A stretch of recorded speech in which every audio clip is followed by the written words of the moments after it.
Hello and welcome to Wednesday's Granada Reports. We are live across the northwest. Yeah, thanks for joining us. Here's what's coming up on tonight's programme.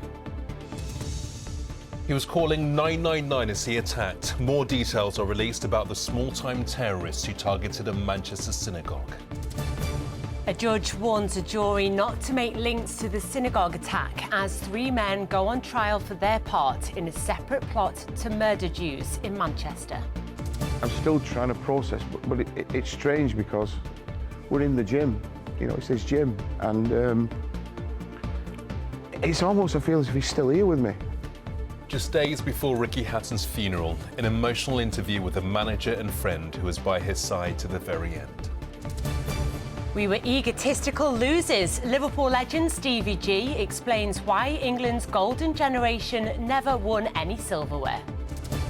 As some very familiar faces from Brookside prepare to appear in a very special 30th anniversary episode of Hollyoaks, I'll be chatting to the man who created them both, Sir Phil Redmond, at the end of the programme.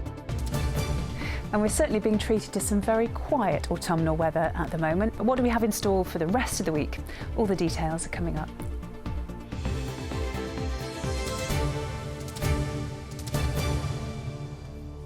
Well, first tonight, it's been revealed that the man who carried out a murderous assault on Jews in Manchester was calling 999 as he attacked their synagogue.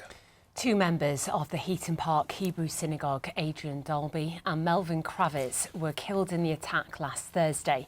Mr Dolby sustaining a gunshot wound as Greater Manchester Police fired at the attacker, Jihad al-Shami. Well, our correspondent Rob Smith's outside the synagogue for us this evening. And Rob, just tell us more about this 999 call.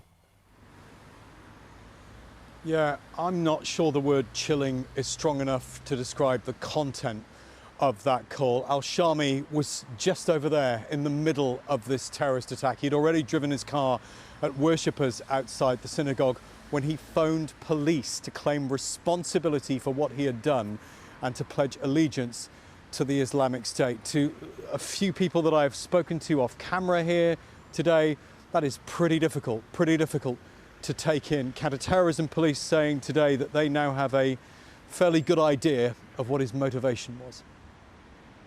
At this stage of the investigation, we are more confident that he was influenced by extreme Islamist ideology, and the 999 call forms part of this assessment. It's important to stress that we look across all the evidence gathered in order to make our assessment of the motivation behind the attack. This assessment continues, and there may be further drivers and motivations identified. And Rob, police confirming that al-Shami was not a terrorist suspect before the attack. Yeah, they said today that he wasn't known to the government's anti-radicalisation programme, that's called PREVENT, nor was he known to counter-terror police. They did reiterate, though, that he was on bail for an alleged rape. Something else from police tonight's broken in just the last few minutes. All 4 remaining people who've been in custody have been released without charge. That news just coming through as we are on air tonight. You know, I spoke to a rabbi here who came up all the way from London to show solidarity, to be here, to look at the flowers today. So many flowers outside the synagogue, the sense of community here, of coming together in this community, this Jewish community, and Jewish community as a whole, absolutely extraordinary. OK, Rob in Manchester. For now, many thanks indeed. Well, next to a court case where the judge started by telling the jury it should not be linked to that attack on the synagogue at Heaton Park. Yes, 2 men have gone on trial today at Preston Crown Court accused of plotting to kill Jewish people in Manchester. Our correspondent Elaine Wilcox is at court for us now. Elaine, just tell us what the judge said as this trial got underway. Yes, that's right. 2 of the defendants in this case had planned to target a mass gathering of Jewish people and kill as many as possible. The judge told the jury the ISIS sympathisers had nothing whatsoever to do with the attack on the synagogue in Manchester last week, in which 2 people died. The judge said the timing of the trial was coincidental. In opening the case, police body cam footage was shown to the jury. It shows Walid Zadawi, who's from Wigan, running away from police officers who'd approached his car. Inside that car, they found 2 assault rifles, a pistol and 200 rounds of ammunition, which had been smuggled into the UK. The prosecution said similar weapons to these had been used in other terrorist attacks, including that in Paris in 2015, in which 130 people died. Mr. Sandhu KC, in opening the case for the prosecution, said the 2 defendants had a visceral hate of Jews. He said they planned to kill, they planned to cause mass fatalities, in particular to kill as many members of the Jewish community as they could, especially those in the northwest of England. They identified areas in Greater Manchester with a large Jewish population to attack. They also intended to kill any law enforcers or police officers who got in their way. At this point, Ammar Hussein, his co-accused, shouted and swore from the dock. He said, "What about the children and babies in Gaza?" He refused to stay silent and was led out of the courtroom. The defendants had planned the attack with a man called Farouk, a man who also wanted to kill thousands of innocent people. Now, in fact, the court was told he was an undercover officer. And Elaine, there is a third man on trial. What more can you tell us about him? Yes, Bilal Sadawi, who is Waleed's younger brother. He lives in Bolton and is currently on bail. He was described as an ISIS sympathiser and had messages on his phone which spoke of slaughtering enemies of Islam and jihad. He also had images of the Manchester Jewish Museum and pictures of his stepson, who had a rifle and swords. His brother had told him that he wanted to be a martyr, but he didn't tell police about the planned attack. All 3 deny the charges. The trial is expected to last until Christmas. OK, Elaine in Preston for us tonight. Many thanks. Well, in other news today, and the family of a 2-year-old boy who died after suffering a medical episode at a nursery in Bootle have said they feel let down following the decision by Merseyside police to drop the case. Jude Gerard died in hospital after the incident at the Early Learners Nursery in January. Jude's mum, Rebecca, says she was told it was an honest mistake during a busy lunchtime, despite the nursery having knowledge of her son's allergies. Police said following the evidence gathered and after seeking advice from the Crown Prosecution Service that no further action will be taken. The Southport inquiry has heard of what's being called very serious missed opportunities and breakdowns in communication before a teenager known as AR murdered 3 schoolgirls at their dance class.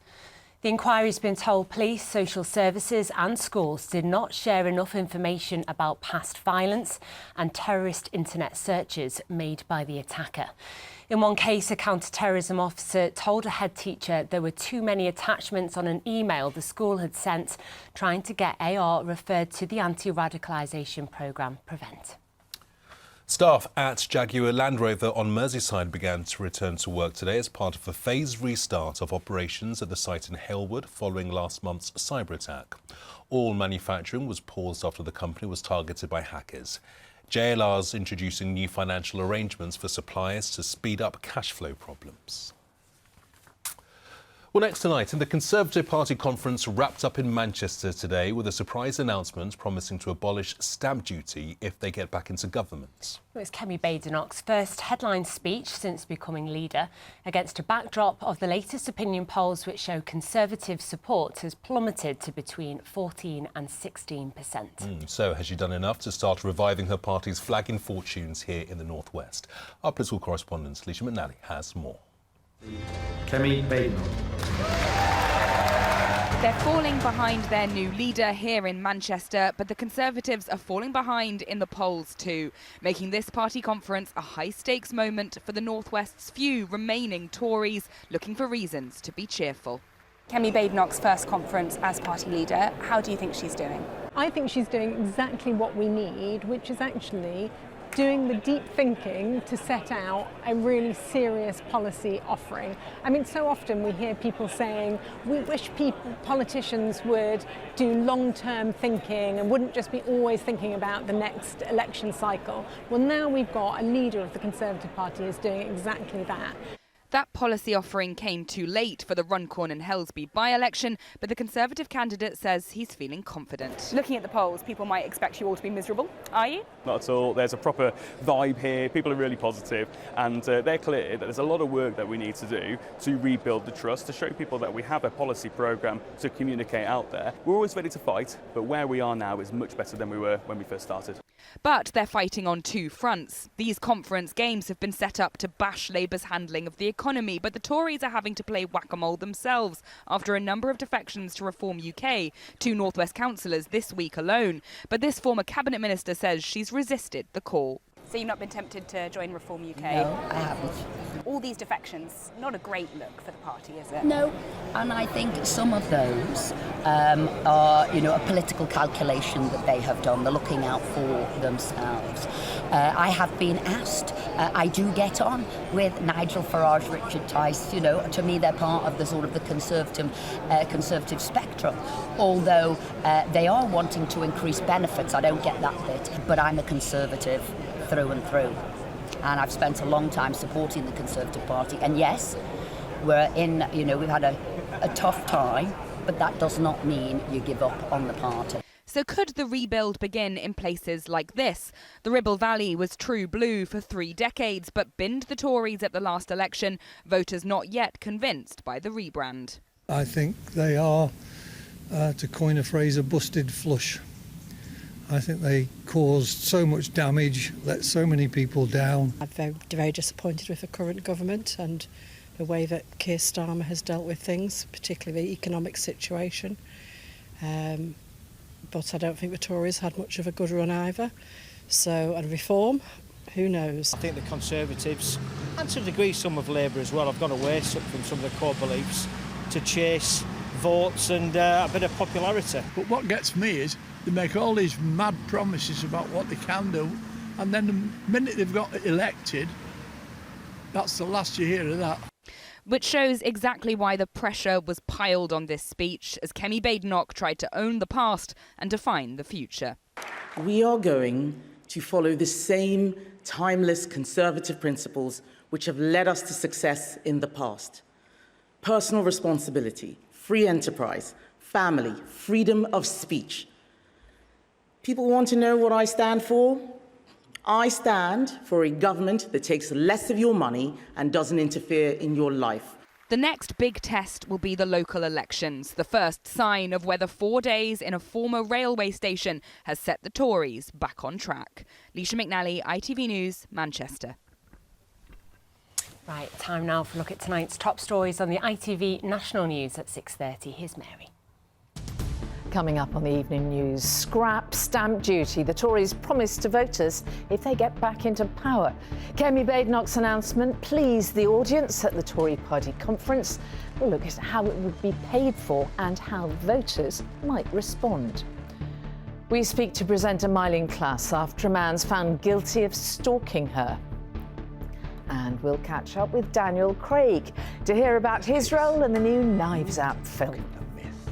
Would you join me for those stories and more at 6:30? OK, time for sport now. And David's here. There's a moving tribute to the late, great Ricky Hatton from one of his closest friends, David. Yes, Paul Speake was Ricky's long-serving manager. He says he's still processing his friend's death. Well, Paul was the one who found Ricky's body at his home in Hyde last month. He hopes the whole of Manchester will help celebrate the life of the former boxing world champion at his funeral on Friday. He's been speaking exclusively to Mike Hall. For more than 25 years, Paul Speake was Ricky Hatton's right-hand man, always by his side through good times and bad. I was like his PR, his agent, his manager, his chauffeur, his butler, you name it. All those things evolved into one, and we had a bond. It became a bond, and he knew that he could trust me. On September the 14th, Paul arrived at Ricky's home in Hyde to take him to Manchester Airport for a flight to Dubai to promote a comeback fight. He discovered his friend's body. I'm still trying to process, but it's strange because we're in the gym. It says gym, and it's almost I feel as if he's still here with me. And we've got to make sure that everything goes well for the funeral. on Friday. There's still so many things to process, but I think he's going to hit me mostly the day after.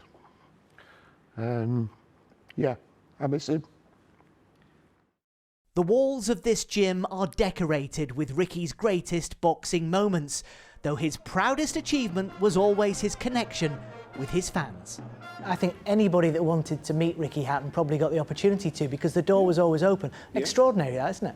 Well, that was who he was. And he had this aura around him where if he met someone, they would leave him thinking, he's my mate now. And that's a gift. We went once to, he was promoting a show in Wigan, and we came off the motorway. He said, I'm desperate for the toilet. You'll be all right. No, you don't understand. I'm desperate. I said, you'll be all right. And eventually we saw this pub. I said, look, just go in the pub, you'll be all right. So I'm sat there waiting, and it's like 5 minutes, 10 minutes, 20 minutes. Oh, there's something not right here. So I went inside. He's playing pool. I said, what are you doing? He said, well, the lads asked me if I played pool with them, so I played pool. He said, oh. Well, you know him, Mike. You've been around him a long time, you know him. And he was unique. And times you're at your wit's end with him, and then other times you're having the time of your life. But I feel blessed that he's been part of my life. Ricky's memory will live on through the Ricky Hatton Foundation, launched this week to support those facing battles with mental health, something Ricky spoke about so bravely. I tell people, I say, you're feeling down, you're feeling deep, go and speak to someone. Or if you're feeling down and you're feeling depressed, go in the gym and let some steam off. Boxing was a platform for him to help others. And I know, and I'm finding out new things every day, and I know, for a fact he saved people's lives. On Friday, this gym will become a focal point for mourners as Ricky Hatton's funeral procession makes its way through Hyde on the way to Manchester Cathedral, an emotional farewell to a true local hero. I saw something, ironically, in a sign around the corner, just around the corner from the gym, and it said, Ricky Hatton didn't fight for glory or fame or money, he fought for us, because he's one of us. And he was. And there's only one Ricky Hatton, there only ever will be one Ricky Hatton. How will you remember Ricky? My friend.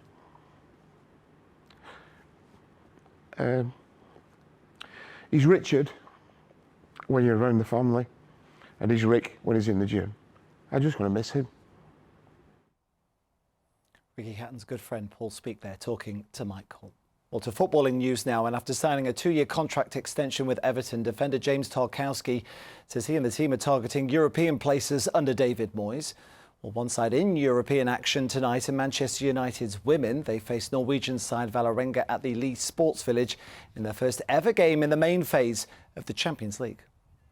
We want to compete on the highest level. I think the slogan for the Champions League is to be the best, you've got to beat the best. And I think from our perspective, we believe in ourselves. You've seen it in our performances this year so far. And I think it's an excitement. When you're young and you're just playing footy, you're just having a good time back home, and you're going to sit on the sofa, have a late night before school watching the Champo, getting up and just thinking, how amazing would it be to play in the Champions League. And yeah, it's definitely going to be a special kind of moment for all of us. Now, there's been some pretty strong words from the former Liverpool captain Steven Gerrard, who says England's so-called golden generation failed to win anything because they were all egotistical losers. Well, Gerrard played 114 times for his country over 14 years. He's revealed he hated being away with it. I think we were all egotistical losers. I think our problems was, a number of problems, but the main ones was Liverpool, Man United and Chelsea. Yeah, I'd agree with that. I think if we'd have been more of a team, more together, and liked each other more, I think it would have come out in the performances more. Well, finally to darts, world champion Luke Littler put on a spectacular show in the opening round of the World Grand Prix. The 18-year-old who's from Warrington went out in the first round last year. No such problems this year, though. So he threw some incredible checkouts to beat Jan van Veen. The Dutchman's 3-dot average was a massive 106, but still it wasn't enough to stop Littler going through to round 2. It was only 2 sets of darts, but it was darts of the highest quality. Incredible if you actually get to see it. Absolutely incredible. And Stephen Bunting from St Helens, he's in action tonight, so good luck to him as well. Yeah, best of luck. Thanks so much, David. Well, finally, and later this month, TV history will be made when Channel 4 airs a crossover programme of two of its most famous shows, Brookside and Hollyoaks. Yeah, both were, of course, the brainchild of one very clever man, the Highton-born Knight of the Realm, Sir Phil Redmond, who also created Grange Hill. Well, the new show actually celebrates 30 years of Hollyoaks. I mean, that's surely a typo, because we're only mid-20s. And we remember the launch. But yeah, the drama that's set in Cheshire will include many familiar faces from the Close that fans from Merseyside still call Brookie. Our entertainment correspondent Caroline Whitmore had a chat with Sir Phil ahead of transmission. Well, on the 4th of November 2003, a D was placed on the end of Brookside Close, reading Brookside Closed. Now, over 20 years later, some familiar faces from Brookside will appear on a very special crossover episode to celebrate 30 years of Hollyoaks. As a superfan of Brookside, when you heard this news, what were your thoughts? It was a wonderful and very unexpected surprise. To be honest, I thought that it was a very, very late April Fool's joke because things like this have been here before. The way that Brookside ended, there was an incinerator built at the back of the Close and everybody had to leave the Close and move off en masse. So it'll be interesting to see how the characters are back. Just having a neighbourly get-together. Oh, lovely. That kind of thing doesn't happen often enough nowadays, does it? Phil Redmond, where else could I chat to you but in the heart of Liverpool? You've obviously created Brookside over 40 years ago. You created Hollyoaks. How has it been for you since this news came out? I've just gone back into therapy, that's what it is. And just when I got out of it all, they sort of came back and said, how about doing this crossover? It's great. The fact that they're celebrating 30 years of Hollyoaks is just brilliant. I did it very early on when Hollyoaks started. I put Hollyoaks into Brookie. I got my wrist slapped by the regulator because it wasn't allowed back then. But life moves on. They'll have needed your permission. It's all to do with the agreement that when we sold the programmes to them, there's always comes with little caveats and little conditions. They're not that heavy, you know, it's just courtesy really. Don't want me slagging them off, do they, as well, so that's the... Yeah. Let's not do that. Brookside was Channel 4's first ever soap opera. And it was groundbreaking, wasn't it? Well, that's what I meant about therapy. It's like every time people ask me to go back there, you start to tremble a bit. You know, first time ever anybody in the world had trying to shoot on 1-inch video. In the end, I had to go off and buy the entire Close. The houses now are lifting, aren't they? I think they will have found anything under the patio. Kept teasing them about the fact that we did leave a few other Easter eggs lying around that might just pop up, you never know. Do you know if you lived, well, I'm sure whoever is living there might be watching, but I'm sure everything is fine.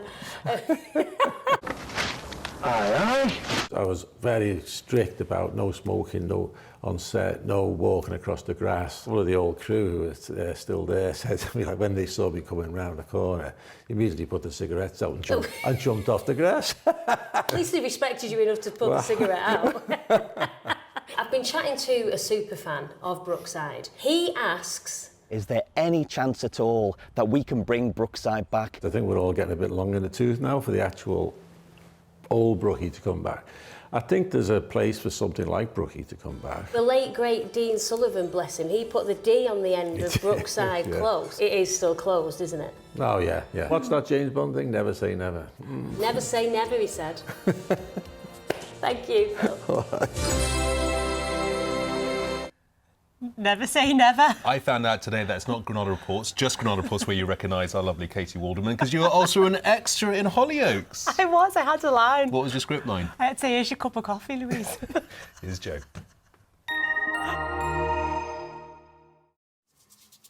Mum, wet wipes, toilet or bin? Bin. Why? United Utilities sponsors ITV Granada Weather. Thank you. A very good evening to you. High pressure is in charge of our weather through the rest of this week. There will be quite a good deal of cloud in the forecast, but generally it's generating dry conditions, occasional spells of brightness, and temperatures by day and night will be around average for the time of year, so not feeling too chilly. This is the high pressure beginning to build in from the southwest, and as we approach the weekend, although it's circulating plenty of cloud around it, there will be occasional spells of brightness to look forward to, and generally very light winds. That's certainly the case this evening. Low cloud and mistiness will form, and out of thicker cloud for the Lakeland Fells and the Pennines, there could be a little bit of drizzle in the air.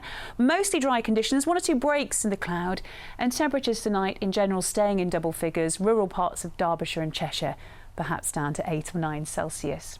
On to tomorrow, and the sun is up at 7:26, setting at 6:29 tomorrow evening. A gloomy start in places again tomorrow, with low cloud perhaps producing a little bit of patchy rain for those northern counties. It might brighten up a little bit through the afternoon, but we are looking at a fairly gloomy end to the day. Should be dry though. Winds are falling very light tomorrow, and temperatures perhaps getting to 15 or maybe 16 Celsius, where we see some sunshine across Cheshire tomorrow afternoon.